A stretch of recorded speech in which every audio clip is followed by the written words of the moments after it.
That is on Paytm. Thank you so much, Astha, for that. Stylum is the stock on our radar. The promoters of Stylum may sell 26% stake to Ayca Kogyo, and they plan to buy 40% stake in the company. Just for reference, in terms of promoter holding, it's around 54.6% in Stylum.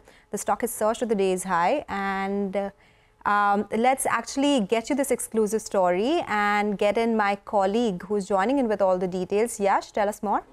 Well, Sonal, quite an interesting transaction as far as the plyboards and plywood's market is concerned. What we've been given to understand from our sources is that Japanese firm which operates in the same business in terms of chemical bonding, plyboards.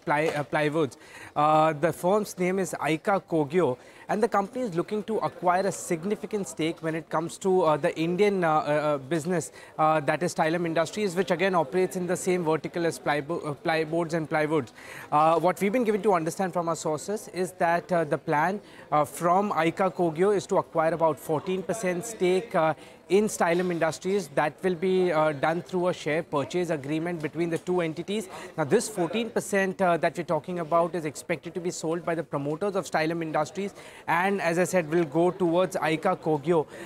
Now, also what we've been given to understand is that this particular transaction is likely to trigger an open offer in this particular company, Stylum Industries, for another 26% in the favor of Ayca Kogyo.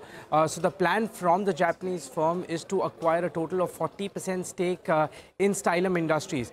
If it does happen in this particular fashion, then in that scenario, the current promoters of Stylum Industries may end up with about 40% stake. Ayca Kogyo will hold about 40% stake, and the balance would be out as a public float. Also, what we've been given to understand that if at all the open offer doesn't go through, then what will be explored is promoters selling another 26% stake, which couldn't come through the open offer to Ayca Kogyo. In that case, promoter stake would go down further, and eventually Ayca Kogyo will end up with 40% stake as far as Stylum Industries is concerned. As far as the first 14% is concerned, before the open offer triggers, the promoters of Stylum Industries could raise nearly about 400 crore rupees through that transaction, which means the transaction is expected to happen at the current market price. We've written to all entities involved in this particular transaction. A response from all of them is still awaited. Okay, a big surge on that stock, 7.5% at the day's high. Thank you so much, Yash, for joining us with all those details. So that's about Stylum, but let's quickly take a look at the markets yet again.